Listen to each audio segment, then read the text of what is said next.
And that's how quick it was.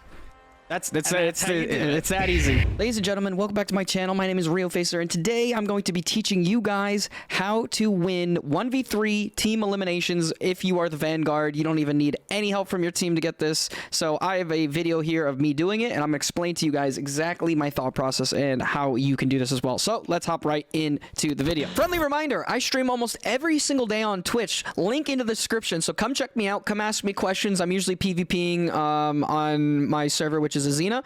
I'm looking to set up customs and join tournaments, so if you're interested, go over to my Twitch, and this is also filmed on my Twitch if you want to check me out live. So I'll catch you guys there. In the beginning, we're going up against a paladin, then we go up against a striker, and I believe the last one was a sorceress. No, it was a war dancer. Okay, so I'm gonna leave the volume on, but do note I am speaking sometimes in the video, but it doesn't matter.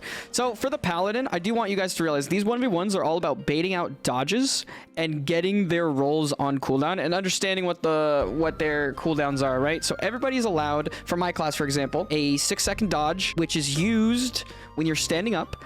Then you're also allowed a 12-second dodge to get out of CC chains when you're standing down, right? When these two things are on cooldown, you are very vulnerable to CC, because if you get CC'd while let's say your dodge rolls on cooldown, the one that's longer cooldown, the one to get out of CC chains, you're going to be, if you get knocked down or hard locked, you basically die. So a lot of these 1v1s come down to knowing your opponent's cooldowns, and that's kind of what I'm playing off of in these fights. Now, this paladin fight was a little bit sloppy at first, I'm not gonna lie. We do get very good openings, and I play this very defensively. I usually tend to start very defensively and wait for my stun cooldown, right? So I'm running a certain build here. Oops. I'm running a certain build here where I run Headhunt, where I can get stuns off. And basically what I'm looking to do is CC them first with my upper slash, and then force them to dodge roll out of a combo they think is coming, but I'm not going to be using my as hard hitting abilities. And then what I do from there is within the next 12 seconds, I get a stun off of them so that I get a full free combo, which is what you're going to see me do a few times in this video. I don't think I'm actually successful. I'm able to successfully full combo this paladin at any point. But I do get him down a lot, and I do play very safe and ranged, mostly because the paladins can be very annoying for me. And I'm still learning how to play against paladins, to be quite honest. But a lot of this is just me waiting for cooldowns right now. Ideally, the combo goes, if I could stun him, I get a free Blitz Rush, which is my S key, into a Moonlight Sonic, into the optional Awakening, which will do at least 70% of his HP. And if any of this crits, you will win the fight. That is what we're looking for. So if you can get that, that is exactly what we're doing. In the meantime, I just kind of play safe from range with my Earth Cleaver. The paladin does play this pretty well. I do make some mistakes here because I miss so many of my abilities. I continue to play defensive, and I do play the clock here. This is what I'm talking about in terms of getting your stun off. He does have a dodge roll here, but I am able to get most of the combo off just because of where he dodges. Now, I'm going to be on cooldown for the next 20 seconds to 8 seconds because I don't really have any abilities. So in this situation, I should be looking to play safe because he's looking to go aggro. Jesus. So what I do is I Earth Cleaver him away, and then I peel him off. But because he's down, I'm able to play off a little bit more offensively. So it's a lot of in and outs and playing around your cooldowns. So now that my cooldowns are coming back up, I'm looking for another engage. He just used his dodge roll, so I know he's on cooldown. Now I'm looking for the headhunt. I get the stun. Actually, I don't get the stun here, which is why this battle actually takes a little bit longer than usual. I'm able to get the knockback there, so I'm able to full combo here. I want to hold on my Awakening, though. If this was just a 1v1, I would Awakening and just automatically win. I could have done that earlier, but I'm trying to hold the Awakening for the second or third person. I don't like using Awakening in Team Elim on the first person, or at all, until I'm forced to. I don't like using it in the first one. I tend to use it against classes that I struggle with, which is usually artillerists. But if I don't have to go up against an artillerist, I'll usually save it for the second or third person, if I can. And then from here, we just give him a nice big combo. Wait it out a little bit. I actually didn't want... Okay, so I didn't want to play time here. So I said, fuck it. And I wound up using my my Z ability here, my Death Orbs. Fuck it. So I get the kill. I just didn't want to play time. I don't feel good playing that.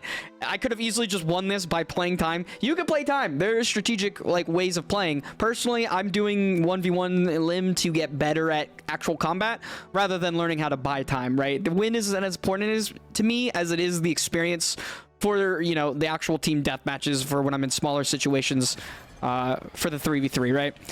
The round 2 kill, this is the bread and butter. This is also how you instill fear into the third person. Give us another Z. So immediately I see that the striker commits, and I anticipate his second engage here after the first one fails, and I go for the upper slash, which means I have an opportunity now to either full combo him or bait out his dodge for a even more guaranteed full combo with Headhunt, right? So what I do is I use Earth Cleaver, because Earth Cleaver does a good amount of damage, and it's enough, I think, to warrant somebody actually dodging out of this because of the extended CC chain that follows, because I could still combo more after this, which is what I'm trying to do without actually using my abilities. So knowing that he was going to probably dodge out of this, I use one more ability, which is my Turning Strike. He dodge rolls out of the Turning Strike, which is exactly what I want, because now I still have my bread and butter abilities of my Awakening, my Blitz Rush, and my Moonlight. The only reason I knew this was coming was because I actually know how to play against the striker. Strikers will always do this ability for their engage, where they just hop off your screen and on top of you.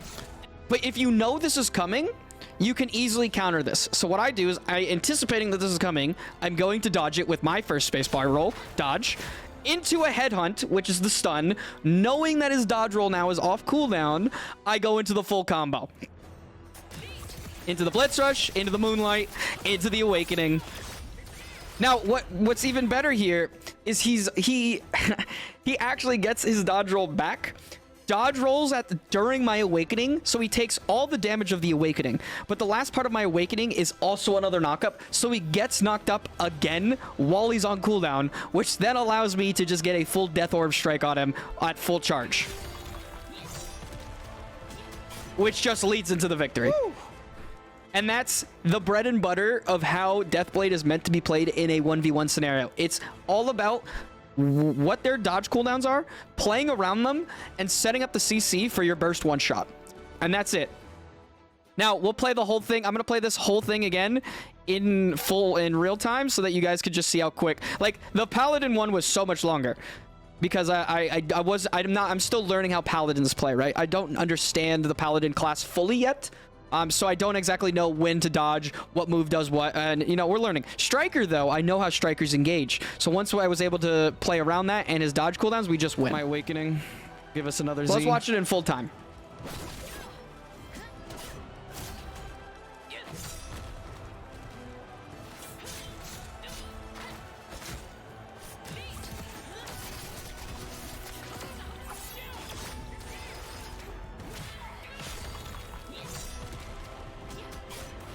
And that's how quick it was. It's that easy. All right, into one more. So now this is where it gets a little tricky. It always depends on how good your last opponent is, right? You always have to gauge the skill of your opponents. Like, for example, in the Paladin clip, I was able to engage on the Paladin pretty effectively in the beginning and force a dodge roll, so I already am at advantage. Better players will anticipate my engage and either one, counter engage it, or two, just not get hit. So when that happens, you have to learn how to play a little bit more defensively. What I like to do is, and the reason I like to full combo on the second person is because it guarantees that my team got 2 people downed, and then the third person at this point, I mean, we all want the clips where you go 1v3, but at this point, if you're thinking from a strategic view, you've used most of your main abilities, right? I've used my Awakening, I used my Death Orbs, I have nothing. I'm also at almost half HP. Anything I do at this point is just extra. So do keep that in mind. So, see, here, seeing that we both engaged, I realized, okay, I missed mine and he missed his initial, so now we're going to probably both look for a follow-up. He looks for his follow-up. I try to create space. What they do. I get a very lucky anticipation here, anticipating he's going to come into me. I Earth Cleavered early. By the way, I'm going to make a separate video on Earth Cleaver. If you've seen my beginner guide, I actually don't use Earth Cleaver in that guide, and I still think that's the case for people that are learning. However, I will be making a guide on this specific build. I think Earth Cleaver with Darkness and the far right third tree is actually phenomenal, but that'll be in a separate video. And if the video is out, click here. If it's not, it's coming. Check the channel.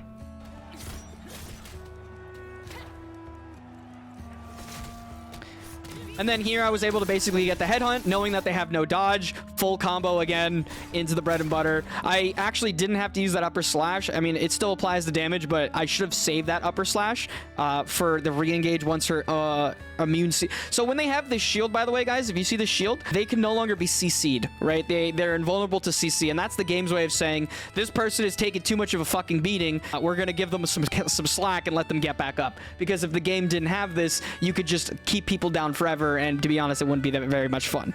So this is the game's way of saying that. I have a bad tendency to not notice the shield, but this is something you need to look out for. When people have the shield, they cannot be CC'd, so save your abilities. So if I had saved it for now, I could knock her up. Once again, I get a nice little knock up into the dodge. So notice that she dodged there. I know she doesn't dodge. Once I know she doesn't dodge, I'm looking to set up a headhunt stun every single time.